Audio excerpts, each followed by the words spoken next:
ವೀಕ್ಷಕರೇ, ಕ್ರೈಮ್ ನಡೀತು ಅಂದ್ರೆ ಅಲ್ಲಿ ಪೊಲೀಸರು ಇನ್ವಾಲ್ವ್ ಆಗೇ ಆಗ್ತಾರೆ.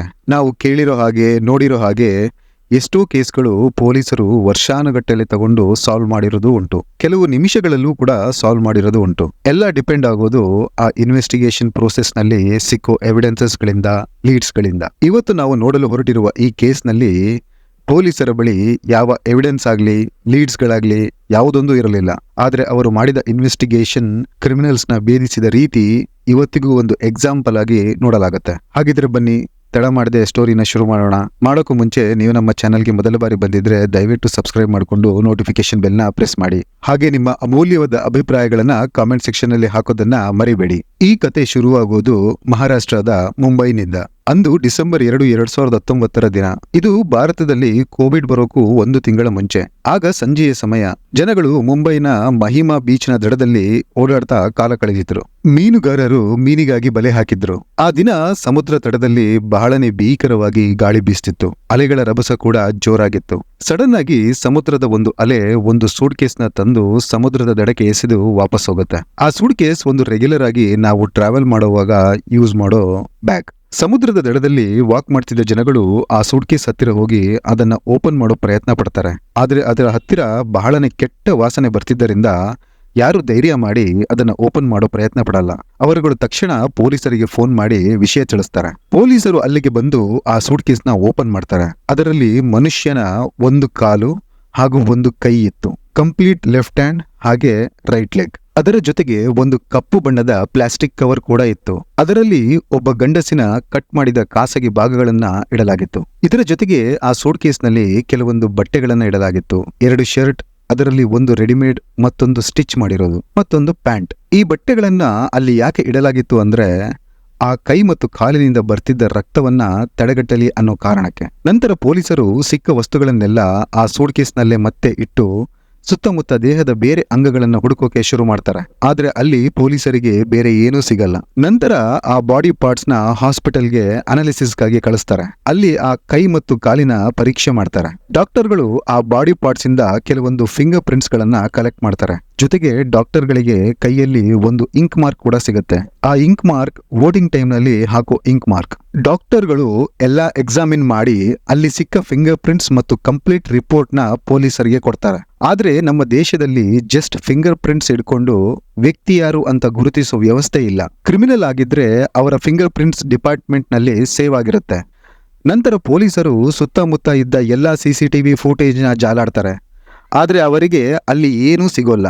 ಅಂದರೆ ಈ ಸೂಟ್ ಕೇಸ್ ಬೇರೆ ಯಾವುದೋ ಜಾಗದಿಂದ ತೇಲಿಕೊಂಡು ಸಮುದ್ರ ಸೇರಿತ್ತು. ಜೊತೆಗೆ ಡಾಕ್ಟರ್ ರಿಪೋರ್ಟ್ ಪ್ರಕಾರ ಆ ವ್ಯಕ್ತಿ ಸತ್ತು 4 ರಿಂದ 5 ದಿನಗಳಾಗಿದೆ ಎನ್ನಲಾಗಿತ್ತು. ಪೊಲೀಸರು ನವೆಂಬರ್ ತಿಂಗಳಲ್ಲಿ ರಿಜಿಸ್ಟರ್ ಆಗಿದ್ದ ಎಲ್ಲಾ ಮಿಸ್ಸಿಂಗ್ ಕಂಪ್ಲೇಂಟ್ಸ್ ಗಳನ್ನ ಪರೀಕ್ಷಿಸಿ ನೋಡ್ತಾರೆ.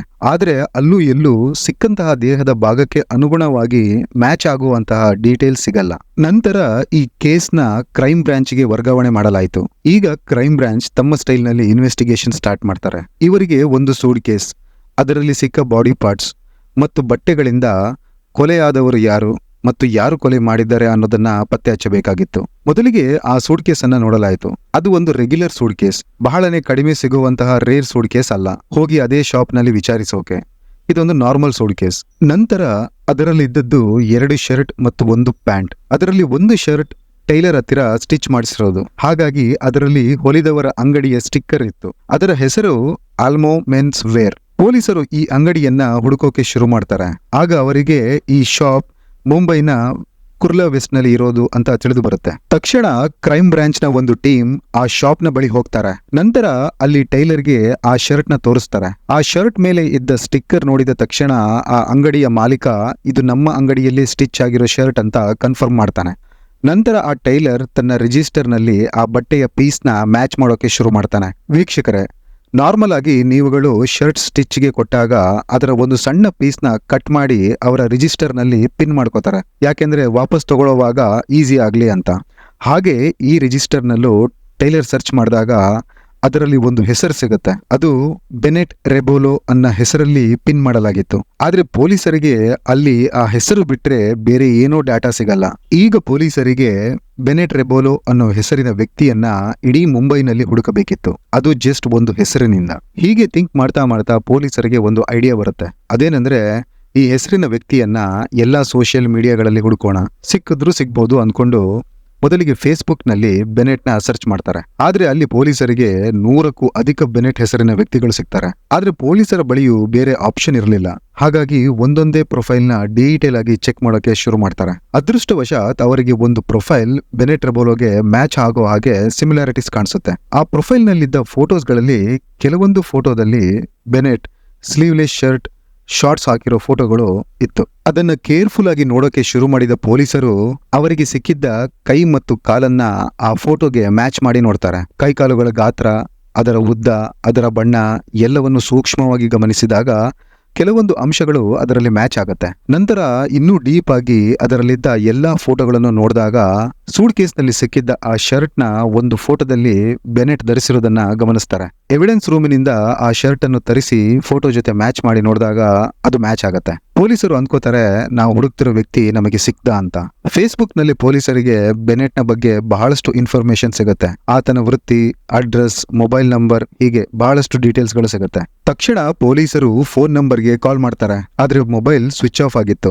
ನಂತರ ಆತನ ಅಡ್ರೆಸ್ಗೆ ಹೋಗ್ತಾರೆ.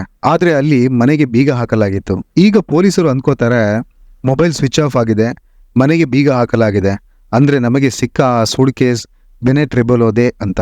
ನಂತರ ಪೊಲೀಸರು ಅಕ್ಕಪಕ್ಕದ ಮನೆಯವರನ್ನ ವಿಚಾರಿಸ್ತಾರೆ. ಫೇಸ್ಬುಕ್ ನಲ್ಲಿ ಸಿಕ್ಕಿದ್ದ ಫೋಟೋಗಳನ್ನ ತೋರಿಸ್ತಾರೆ. ಆಗ ನೆರೆಹೊರೆಯವರು ಆ ಫೋಟೋ ನೋಡಿ, ಹೌದು ಇದು ಬೆನೆಟ್ ರೆಬೋಲೋ ಅವರ ಮನೆಯೇ ಅಂತ ಕನ್ಫರ್ಮ್ ಮಾಡ್ತಾರೆ.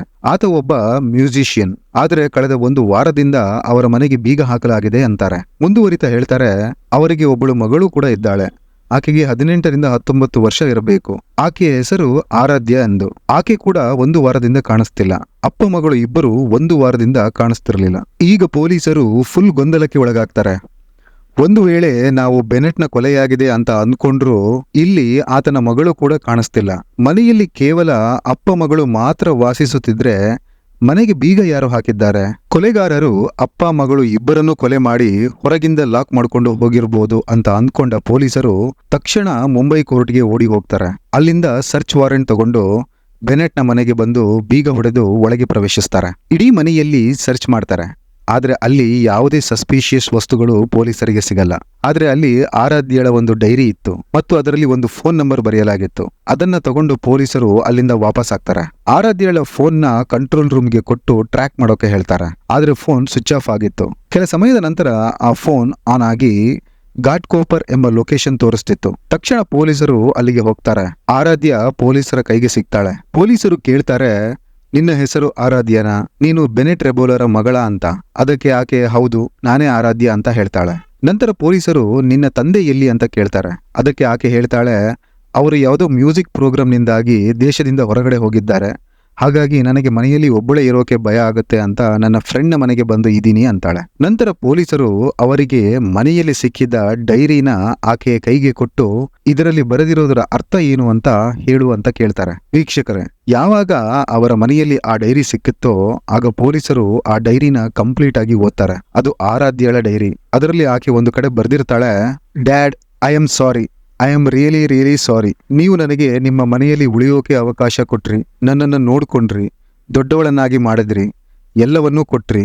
ಆದ್ರೆ ನಾನು ನಿಮ್ಮನ್ನ ಕೊಂದೇ ಬಿಟ್ಟೆ ಅಂತ ಡೈರಿಯ ಕೊನೆ ಪೇಜ್ನಲ್ಲಿ ಬರ್ದಿರ್ತಾಳೆ. ಪೊಲೀಸರು ಯಾವಾಗ ಆ ಡೈರಿನ ಕೊಟ್ಟು ಇದನ್ನ ಎಕ್ಸ್ಪ್ಲೇನ್ ಮಾಡು ಅಂತ ಕೇಳ್ತಾರೋ ಆಕೆ ಅಲ್ಲೇ ಅಳೋಕೆ ಶುರು ಮಾಡ್ತಾಳೆ. ಅಳ್ತಾ ಅಳ್ತಾ ತಾನೇ ತನ್ನ ತಂದೆಯನ್ನು ಕೊಲೆ ಮಾಡಿರೋದಾಗಿ ಕನ್ಫೆಸ್ ಮಾಡ್ತಾಳೆ. ನಂತರ ಆಕೆನ ಪೊಲೀಸ್ ಸ್ಟೇಷನ್ಗೆ ಕರ್ಕೊಂಡು ಬಂದು ಕಂಪ್ಲೀಟ್ ಸ್ಟೋರಿನ ಕೇಳ್ತಾರೆ. ಆಕೆ ಹೇಳಿದ ಸ್ಟೋರಿ ಇಂತಿದೆ.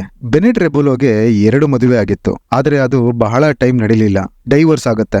ನಂತರ ಬೆನೆಟ್ ರೆಬೋಲೋಗೆ ಎಲ್ಲಿಯೋ ಒಂದು ಹೆಣ್ಣು ಮಗು ಸಿಗುತ್ತೆ. ಅದಕ್ಕೆ ಆತ ಆರಾಧ್ಯ ಅಂತ ಹೆಸರಿಡ್ತಾನೆ. ಬೆನೆಟ್ ಆ ಮಗುವನ್ನ ಲೀಗಲಿ ಕೋರ್ಟ್ ಮೂಲಕ ಅಡಾಪ್ಟ್ ಮಾಡ್ಕೋತಾನೆ. ನಂತರ ಆರಾಧ್ಯನ ಚೆನ್ನಾಗಿ ಓದಿಸಿ ಬೆಳೆಸ್ತಾನೆ. ಆಕೆಗೆ ಎಲ್ಲವನ್ನೂ ಕೊಡಿಸ್ತಾನೆ. ಅಪ್ಪ ಮಗಳ ಸಂಬಂಧ ಬಹಳನೇ ಚೆನ್ನಾಗಿತ್ತು. ಆರಾಧ್ಯಗೆ ಏನೂ ಕಡಿಮೆ ಮಾಡಿರ್ಲಿಲ್ಲ. ಎಲ್ಲವೂ ನಾರ್ಮಲ್ ಆಗಿ ನಡೀತಿತ್ತು. ಬೆನೆಟ್ ಕೊಲೆ ಆಗೋ 4 ತಿಂಗಳ ಹಿಂದೆ, ಅಂದ್ರೆ ಬೆನೆಟ್ ಕೊಲೆಯಾಗಿದ್ದು ನವೆಂಬರ್ 2019. ಆಗಸ್ಟ್ ತಿಂಗಳಲ್ಲಿ ಆರಾಧ್ಯಗೆ ಸಿದ್ಧಿವಿನಾಯಕ ಟೆಂಪಲ್ ನಲ್ಲಿ ಒಬ್ಬ ಹುಡುಗ ಪರಿಚಯ ಆಗ್ತಾನೆ. ಆತನಿಗೆ 16 ವರ್ಷ ವಯಸ್ಸು, ಈಕೆಗೆ 19 ವರ್ಷ. ಈ ಪರಿಚಯ ಕ್ರಮೇಣ ಪ್ರೇಮಕ್ಕೆ ಬದಲಾಗುತ್ತೆ.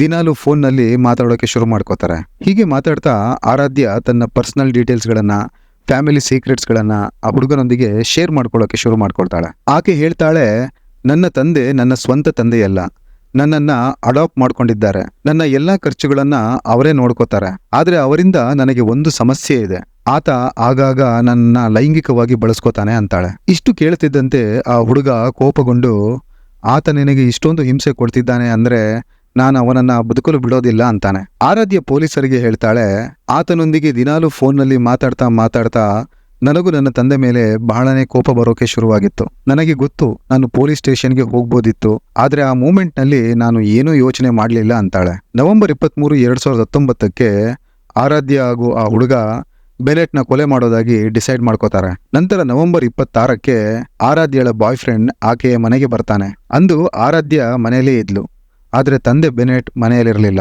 ಕೆಲ ಸಮಯದ ನಂತರ ಬೆನೆಟ್ ಮನೆಗೆ ಬರ್ತಾರೆ. ಬೆನೆಟ್ ಮನೆಗೆ ಬಂದ ತಕ್ಷಣ ಮಗಳು ಆರಾಧ್ಯ ತಂದೆಯೊಂದಿಗೆ ಜಗಳವಾಡೋಕೆ ಶುರು ಮಾಡ್ತಾಳೆ. ನೀವು ನನ್ನೊಂದಿಗೆ ಹೀಗೆ ಹೇಗೆ ಮಾಡಲು ಸಾಧ್ಯ ಅಂತ ಕೇಳ್ತಾಳೆ. ಬೆನೆಟ್ ಮಗಳನ್ನು ಸಮಾಧಾನ ಮಾಡೋ ಪ್ರಯತ್ನ ಪಡ್ತಾರೆ, ಆದ್ರೆ ಆಕೆ ಸುಮ್ಮನಾಗಲ್ಲ. ಅಷ್ಟೊತ್ತಿಗೆ ಬೆನೆಟ್ಗೂ ಕೋಪ ಬಂದು ಒಂದು ಗಿಟಾರ್ ತಂದು ಆರಾಧ್ಯಗೆ ಹೊಡೆಯೋಕೆ ಹೋಗ್ತಾರೆ. ಆಗ ಆರಾಧ್ಯಳ ಬಾಯ್ ಫ್ರೆಂಡ್ ಹಿಂದೆಯಿಂದ ಮತ್ತೊಂದು ಗಿಟಾರ್ ತಗೊಂಡು ಬೆನೆಟ್ನ ತಲೆಗೆ ಜೋರಾಗಿ ಹೊಡಿತಾನೆ. ತಕ್ಷಣ ಕೆಳಗೆ ಬಿದ್ದ ಬೆನೆಟ್ನ ಅವರಿಬ್ಬರು ಸೇರಿ ಸರಿಯಾಗಿ ಹೊಡಿತಾರೆ. ಆ ಹೊಡೆತಗಳಿಗೆ ಬೆನೆಟ್ ಸುಸ್ತಾಗಿ ಹೋಗ್ತಾರೆ. ನಂತರ ಅವರು ಜಿರಳೆ ಓಡಿಸೋ ಹಿಟ್ ಸ್ಪ್ರೇ ತಂದು ಬೆನೆಟ್ನ ಬಾಯಿಗೆ ಕಂಪ್ಲೀಟ್ ಸ್ಪ್ರೇ ಮಾಡ್ತಾರೆ. ಅಷ್ಟು ಮಾಡಿಯೂ ಬೆನೆಟ್ ಸತ್ತು ಹೋಗಲ್ಲ. ನಂತರ ಕಿಚನ್ ನಿಂದ 2 ಚಾಕು ತಂದು ಎಲ್ಲೆಂದರಲ್ಲಿ ಆತನಿಗೆ ಚುಚ್ಚಿ ಕುಯ್ಯೋಕೆ ಶುರು ಮಾಡ್ತಾರೆ.